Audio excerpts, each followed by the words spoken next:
join. So I was thinking this morning as I was driving in what I wanted to share with you this morning. And I mean, there are so many topics that, quite frankly, I could talk about after being in real estate for 30 years. Trust me, I am not short on any possible topics, but I was thinking if I were out selling real estate today in today's market, knowing the way that it is, you know, what would I want to focus on? What would I want to hear? What would I find most helpful? And so this is really what I came up with. And, you know, somebody asked me this recently. They said, John, you get tired of saying the same thing over and over again? And I said, you know, there was a day where I was worried about it, not so much tired, because I love sharing the truth. The truth is an amazing thing. You know, they say that the truth shall what? Shall set you free. And that's why I've never had a problem telling the truth. I still don't get tired of that. But there was a day, gosh, this was a decade ago, where I got a little bit nervous that, you know, my audience was maybe tired of hearing me say the same thing. You know, it's the truth never changes. The fundamentals never change. The truth is the truth is the truth is the truth, period, gang. The fundamentals never change. You know, up is down and I mean, up is up and down is down, and you know, night is dark and daytime is bright. It's, you know, and what goes up must come down. I mean, the fundamentals never change. And I can tell you, after being in the business for 30 years, the fundamentals are the same. They've never changed, even though maybe some of the modalities, the way in which we communicate with people. You know, when I got into the business, fax machines were the newest and greatest invention. The digital pager, right? I mean, if we saw somebody using those devices today, we'd say, what are you doing? You know, get with the 21st century. Well, but in terms of the need to communicate with people, that's never changed. The business fundamentally is not different 30 years later. But, you know, there are things that I know that in today's market that agents need to hear. And so I don't get tired of sharing the message, because I know that if they will take the message, they'll listen to it, and they'll do something about it, that it'll make a difference. And that's why, you know, a decade ago, I had to negotiate with myself and come to terms with this idea that sharing the same message over and over again is not a bad thing. Because what I reasoned in my mind was this was the message that I said to myself, so I wouldn't be reluctant to share the truth over and over again. Because just because I said it once doesn't mean that you were listening. Just because I said it twice doesn't mean you actually heard me. And there's a difference between listening and hearing. And then just because I said it 3 times doesn't mean that you're actually doing it.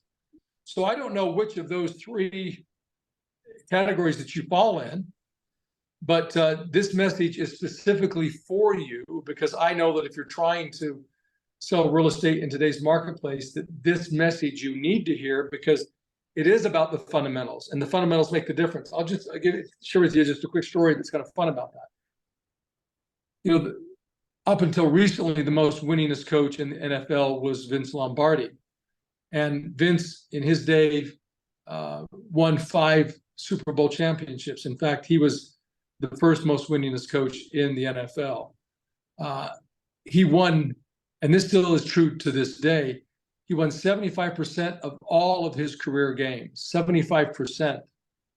And that's of any coach that played at least 100 games. There may be some who played less than that who have a higher percentage. I don't know who that is, but he won 75% of all the games that he coached. Now that's saying something, 75%. So 3 out of 4 times he brought home the W.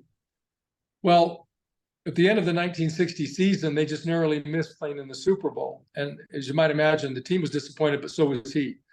And so when they came back for spring training the next year for the 1961 season, all of these professional players who, you know, been there, done that, knew the game, supposedly inside and out, the first word to the team in training was, "Gentlemen, this is a football." And he held up the football. Now, as you might imagine, there wasn't a single player on that team who didn't understand what he was holding at that time. Of course it was a football. They know that. These are the highest paid and most skilled players in football in the world. So they know that that is a football. And yet, that's what he started with. This is a football. And he went on to describe the football. Then he went on to talk about the fundamentals of football. They talked about blocking, they talked about tackling, they talked about throwing, they talked about catching, the fundamentals of each of those categories of the game, the fundamentals, the things that you would talk to a first-time player, a young kid who was just learning football. He began to start with that conversation with these professional football players. And of course, the question is why? And the reason is because Vince Lombardi knew that the most important thing that team that narrowly lost the championship game for their conference and missed the opportunity to go to the Super Bowl, he knew that the most important message for them was a message about the fundamentals, because he knew that their so-called like football salvation was in the fundamentals and learning how to tackle, how to block, how to throw, and how to catch. And if they knew how to do those things, then winning was ensured. In fact, I will tell you that over the next 4 out of 5 seasons, they won the Super Bowl, and out of five out of 7 years, they won the Super Bowl.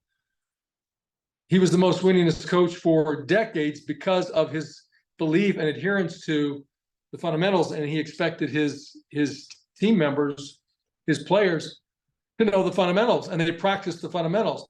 And so, I was thinking about that this morning, and I thought, I wonder if agents really do know the fundamentals of their business. And I think that most do. I mean, you don't have to be in real estate very long, I think, particularly in this company in Everest, to really know what the fundamentals are, because you hear your leadership talk about it all the time. You hear George talk about it all the time. You hear me talk about it, Jeremy, your managers, Ruby, Nick, and so on. So my suspicion is that you probably know what the fundamentals are.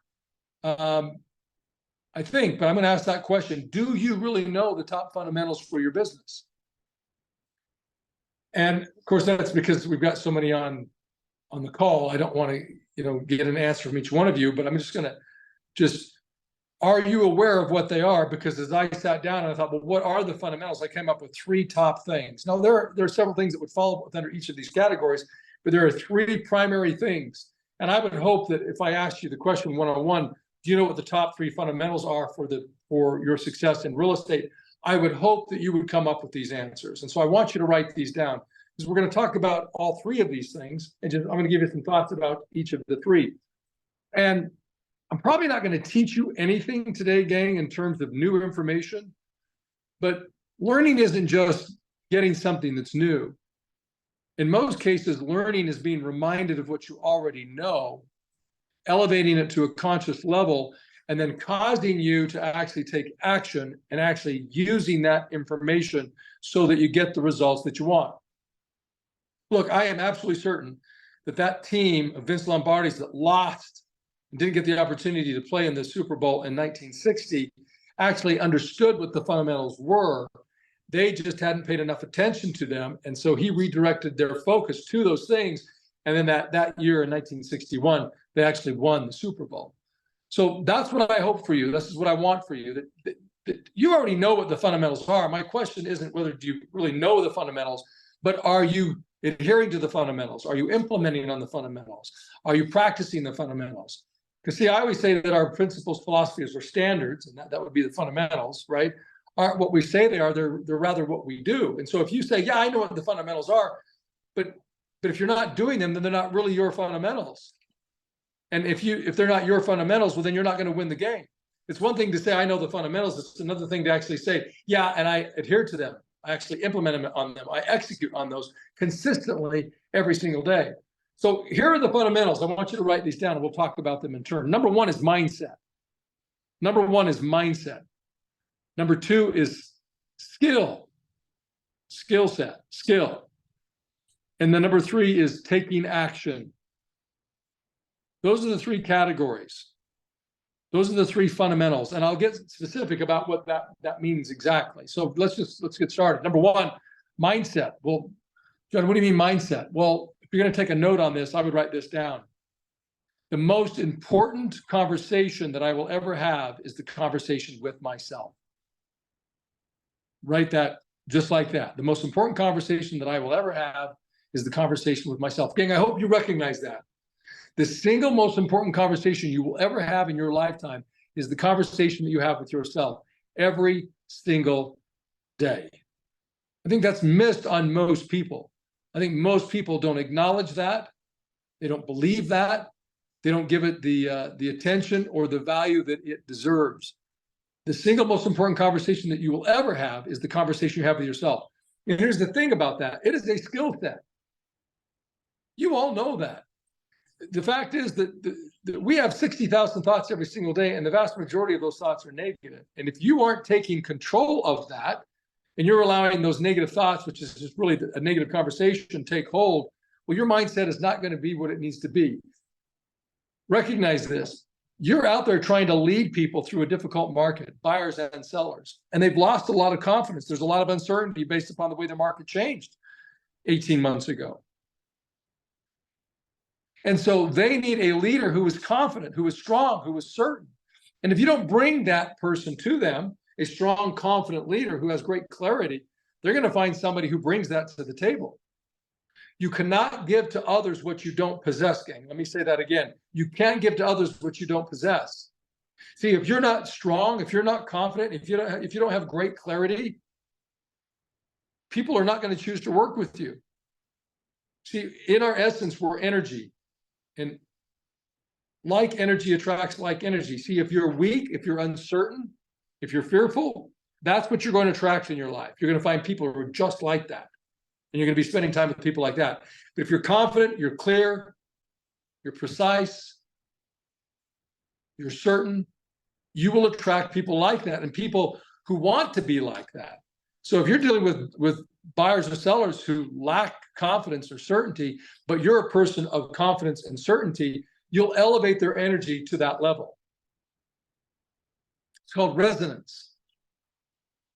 We like to be around people who are like us, unless we are at a low level of energy, in which case we want to be around people who will elevate our energy to get us out of that funk, out of that lull, out of that low. So mindset is a skill set. It's the number one skill above everything. It is fundamental. It's foundational. Look, gang, you all know this. You've all been doing real estate long enough, whether you've been doing it for a day or for a decade or 30 years or 40 years. You all know that real estate is a tough business. It is a tough business. There are so many other things that you could choose to do that wouldn't be as difficult as real estate. Yes? I mean, that is the fact. Right, John? I mean, there's so many other things where there's not that pressure and they pay you for your 8 hours of work and you can show up and really not show up. You can be there physically and really not be there mentally and they'll still pay you. But real estate is a business where if you're there physically, but you're not there mentally, you are not going to get paid. Real estate is a mentally tough business. And the question is why? Why is real estate such a mentally tough business? Is it because we deal with houses? Is it because we deal with contracts? Is it because we deal with a market where interest rates change or inventories change or prices change? And the answer, of course, is no. It has nothing to do with any of that. The number one reason that real estate is so difficult is because we deal with people. And people are difficult. Because people are challenged with the same thing we're challenged with. They're challenged with their own mindset, the way in which they think, the way in which they talk to themselves, their beliefs, their principles, philosophies, their standards. And all of those things for so many people, they're not good. People need a checkup from the neck up consistently, especially your buyers and sellers in a market like this. So man, recognize this. Your buyers and sellers are looking for somebody who is strong, confident, certain, has great clarity. Well, if that's not you, then you got to practice that. You got to practice the way in which you converse with yourself. Well, how do you do that? How is it you bring that version of yourself to the table every single day, whether it's the kitchen table or the table in the conference room or over the phone or at the door? Well, number one, it's just simply recognizing that the number one skill that you possess as a human being, period, human being who happens to be a real estate agent, is the conversation you have with yourself. Are you mindful of the conversation you're having with yourself? And you make certain that you feed, because this is really the most powerful computer you'll ever own, ever possess. It's this right here, that space between your ears. Do you respect that machine, that computer? Do you feed it the right way? See, if your cell phone, if your iPhone or your Android had a bug in the system, in its operating system, it's going to glitch and it's going to crash and it's not going to work. Well, so many people have a glitch or a bug in their operating system, their brain, and it's crashing constantly. And you know what I'm talking about because we've all done that. Sometimes we'll do it multiple times a day, depending upon where our mind is. So I just as a reminder again, because I know you know this, but just as a reminder, because this is a fundamental. Fundamentally, in order to change the way in which you think, you have to change the input. You have to change the information that's going in. Garbage in, garbage out. Quality in, quality out. So what are you reading? What are you watching? What are you listening to? What information are you feeding your brain? Have you taken conscious control of what you allow in your brain? I remember hearing Jim Rohn talk about this for the first time. You have to look at your brain like it is a vault. And you are a sentinel, you are a guard. And you have got to stand guard at the gates of your mind, that vault. Because if you don't, all of that bad information will slip in. It's going to get in, whether it's through the news, social media, people that you talk to, people you associate with, or things that you participate in that don't have the message that you know that you need to possess the confidence, the clarity, the certainty that you have to have in order to go out and to lead yourself, first of all, so that then you have the opportunity to lead others. Again, nobody will ever give you an opportunity to lead them in difficult times until you prove that you can lead yourself, period. That is one of the fundamentals. Success in real estate will come for you when you learn to master leading yourself.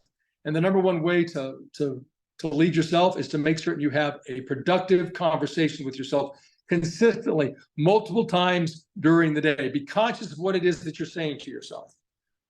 Be careful about what you read, what you watch, what you listen to. Just think about this over the last few days, where you don't have as much structure on the weekends as you do during the week, right? If you think about that. Were you mindful of what you put into your brain? What did you read? What did you watch? What did you listen to over the weekend? I'll tell you, one of the things that I do over the weekend to a greater degree is I listen to self-help stuff. I've got my MP3s on my phone, right, where I dial in, whether it's Jim Rohn or Les Brown, Earl Nightingale, Brian Tracy, or a few others. But over the weekend, I make certain that when I get up that I'm actually listening to more of that than I am during the week, because I know that I have less structure during the weekend than I do during the week. And so therefore, I have to go on overtime relative to putting the right information in so that I don't have a lapse during the weekend and start the week weak. Let me say that again. So I don't start the week weak, mentally and emotionally. So when you think about what you did over the last couple of days over the weekend, and you didn't have as much structure, what information did you let in? What conversations did you have maybe with somebody where it was negative, or you watched something that was negative? Okay, I remember years ago when my kids, were just 2 and 3 years old, my girls, before my son Jack was born. And I watched them watch Disney Channel, and I watched what they were watching. You might think that, 20 years ago on the Disney Channel that all of it was good quality stuff. Well, it wasn't. I watched the way the kids interacted with one another on the television programs. I watched the way they treated adults. And I saw that and I thought, I don't want my kids to see that. Those kids are being disrespectful. They're being mean to one another.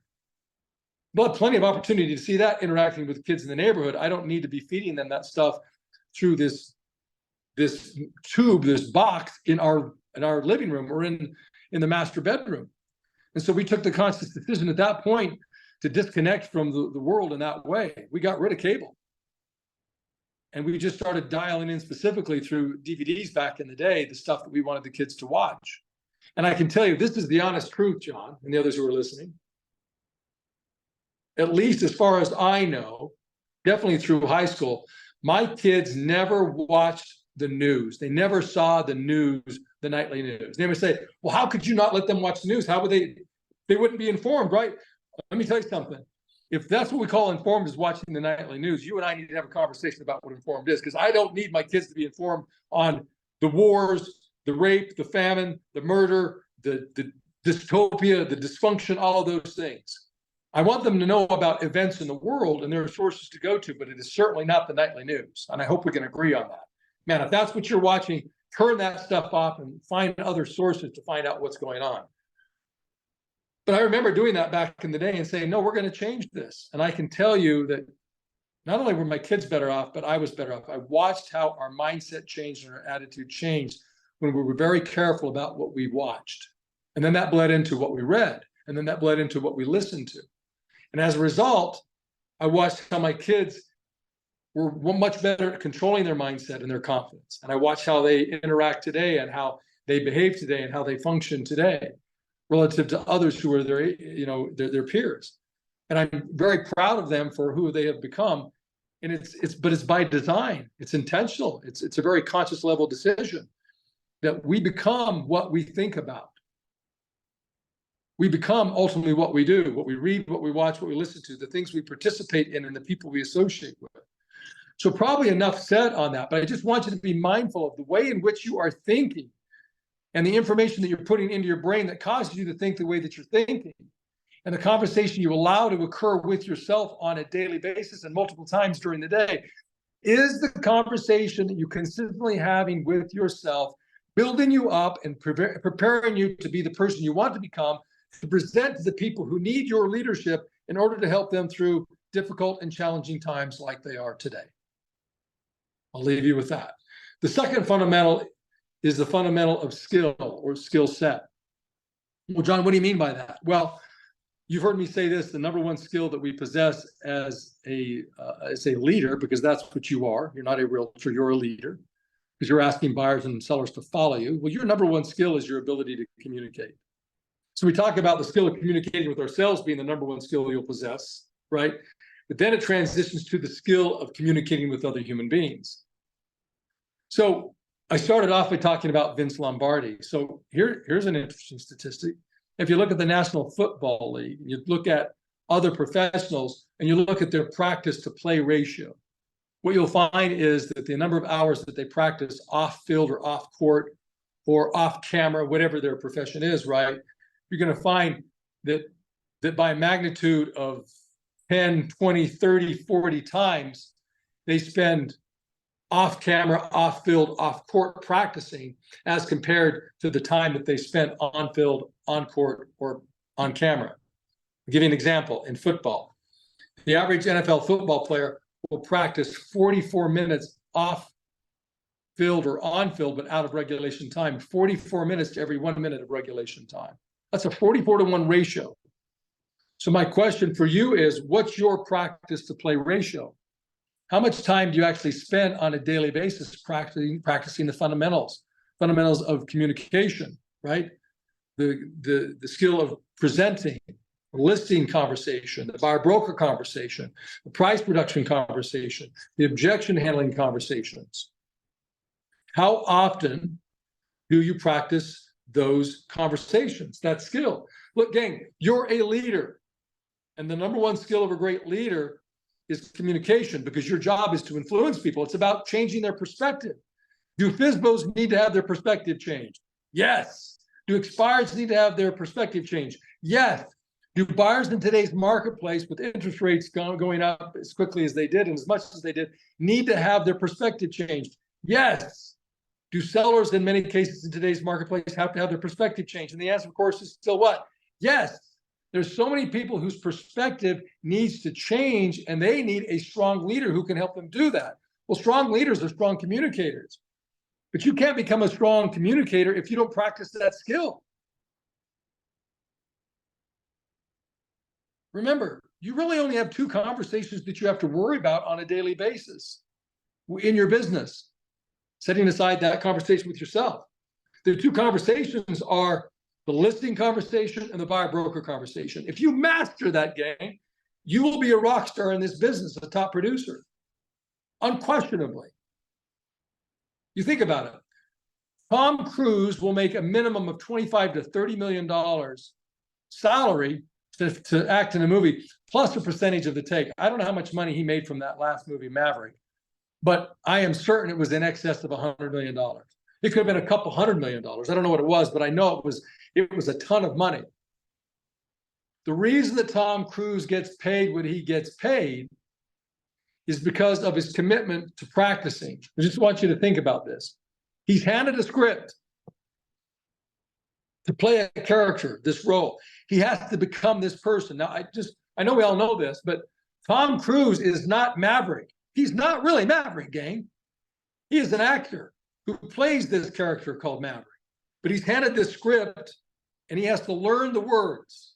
He learns the words. He practices the words over and over and over again until he has them embedded, like indelibly etched in his mind.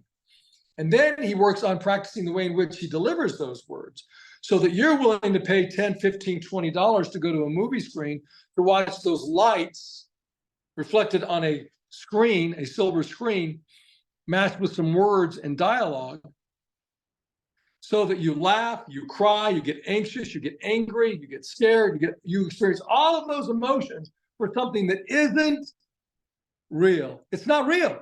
It is not real. Maverick is not real, gang. Yeah, I get it. He actually got into the plane and he did some of his stunts, but it's not real. The story is not real. And yet you probably laughed, you probably cried, you got angry, you got anxious, you got happy, you got sad. You experienced all of those emotions for something that wasn't real. So Tom Cruise is engaged in something that is pretend, and yet he's worth hundreds of millions of dollars. How is that possible? Well, because he took seriously his responsibility, the skill set of the way in which he communicates, because that's really what he's doing in front of the camera. He's communicating. He communicates so effectively. So I just go back to asking you, what's your practice to play ratio? Are you practicing enough? Here's the question I have for you. Is your level of practice consistent with the amount of money that you say that you want to make? I'm not saying you have to practice 44 minutes every 1 minute of actually standing in front of somebody or sitting down with them at the kitchen table. But what would happen with your business if you legitimately practiced your scripts for an hour every single day? An hour every single day where you practice your scripts for an hour every single day, 5 days a week. How effective would you be at the listing conversation or the buyer-broker conversation or the objection handlers or the price reduction conversation? Would your income go up?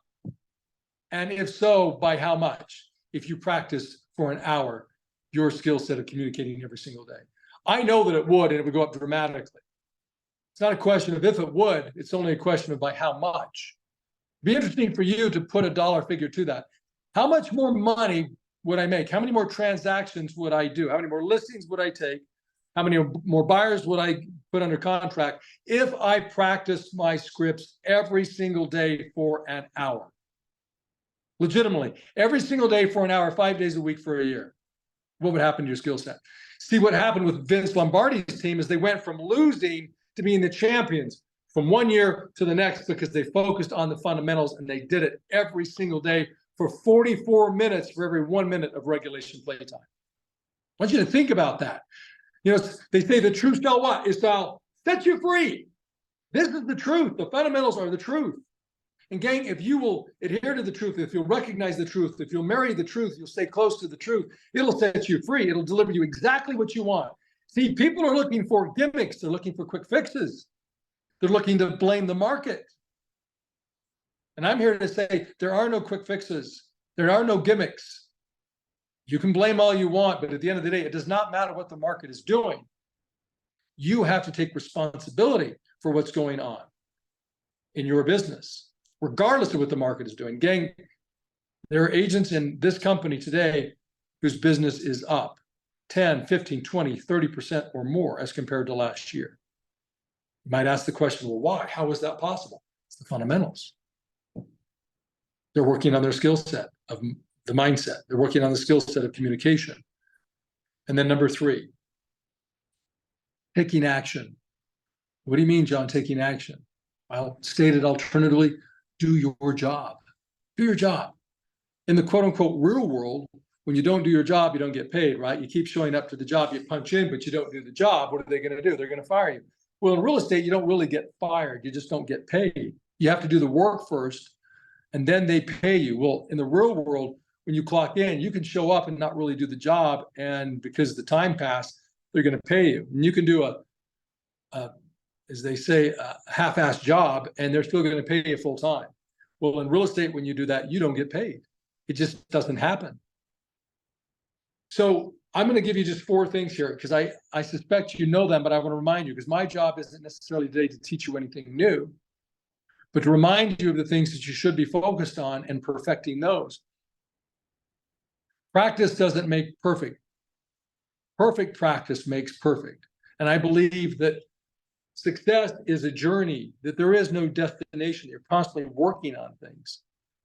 And taking action is something you have to constantly work on. Just because you did it yesterday doesn't mean you can't and shouldn't do it today.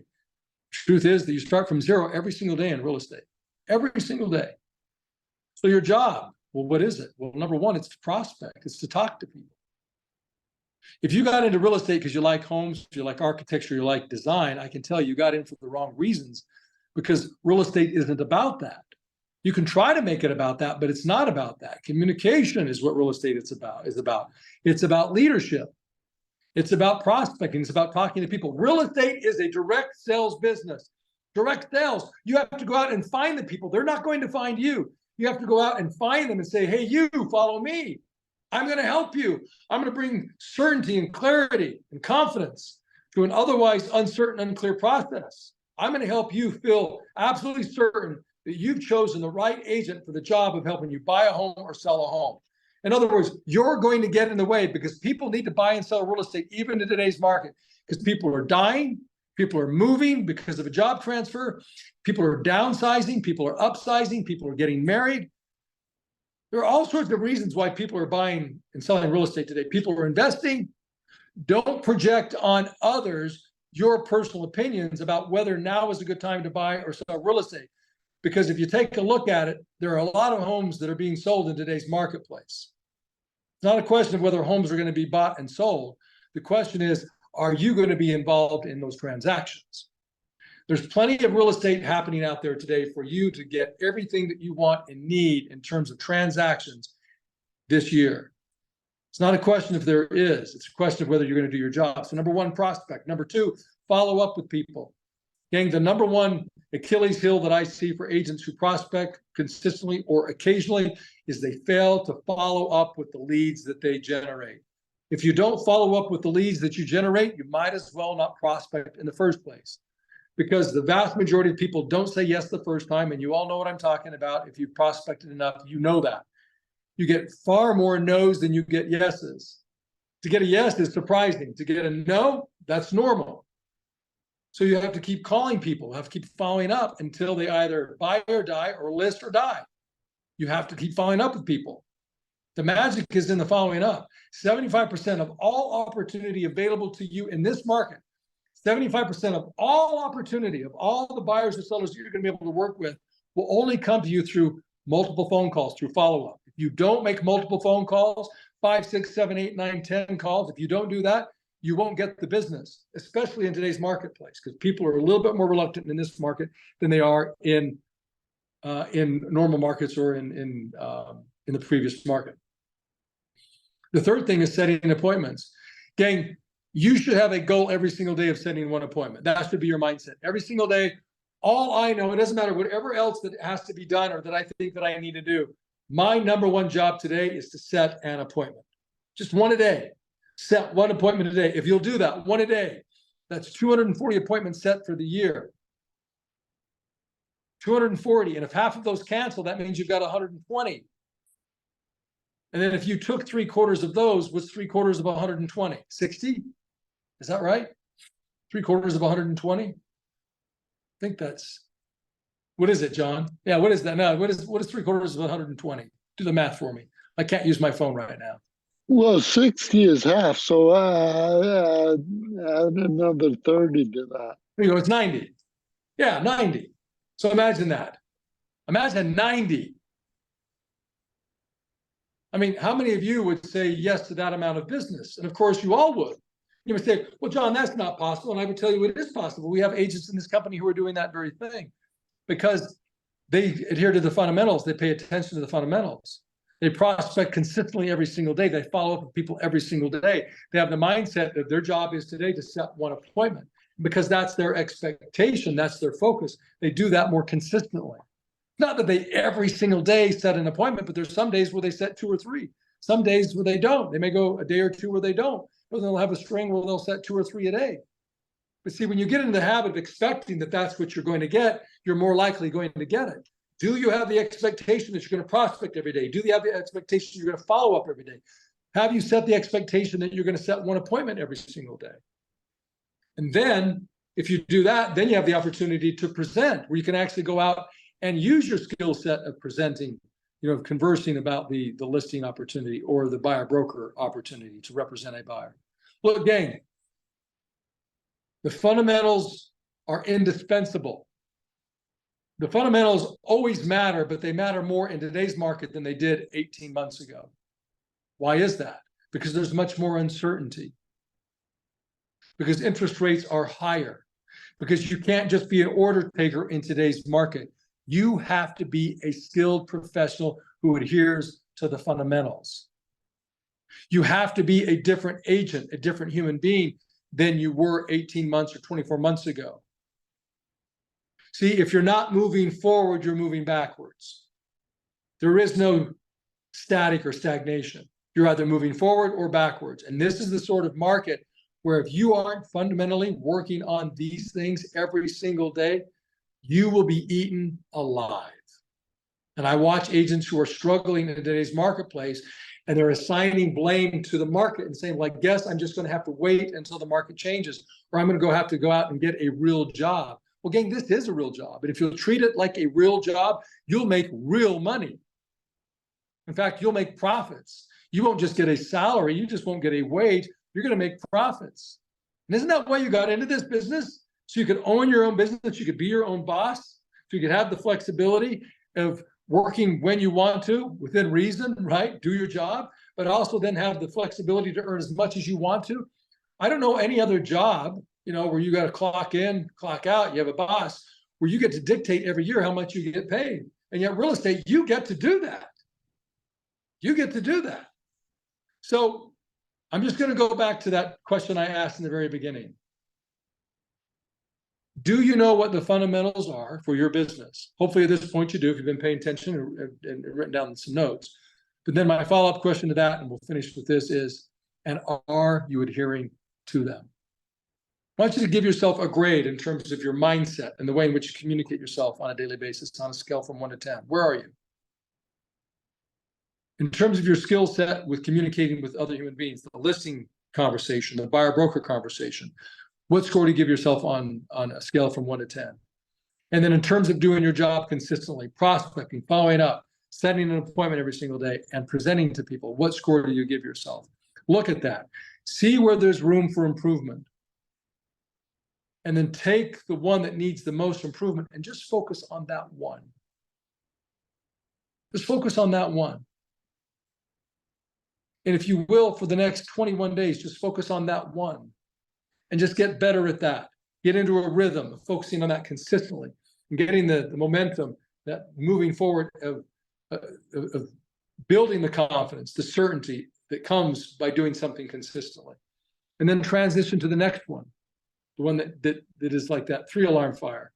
And then get to the next one that's like the 2-alarm fire. But consistently focus on these things, gang. I promise you, if you will, you're going to experience what's called the compound effect. When you do the right thing consistently over and over again, what you find is that you not only get, that's what, the good book says, you reap what you sow. Well, you'll reap more than what you sow. When you do the right thing fundamentally over and over again, you're going to get better than what you put in. See, when you invest in the stock market, for example, you don't invest $1 to get $1 back. You invest $1 so that you get $1.20 back or $1.50 back, right? Well, that's the great thing about real estate. The more time you spend in it doing the fundamental things, you're going to reap more than you ever sowed. But you have to be consistent at doing it. So be consistent at recognizing these fundamentals, of practicing them every single day. And I promise you, if you do, It's not written anywhere that you can't be a top producer who, with predictability and duplication, earns as much money as they want to year after year after year after year. I watch agents in this company who started where they were selling 5, 10, 15, 20 homes a year, who now are selling 50, 60, 70, 80, 90, 100, and earn hundreds of thousands or $1 million or more. Those are people that you work with in this company who just simply did what we've talked about here today. So gang, if you'll do it, I promise you, the truth shall set you free.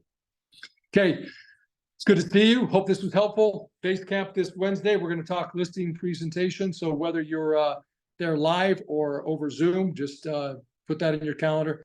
Be a great conversation. It'll help you do what we talked about.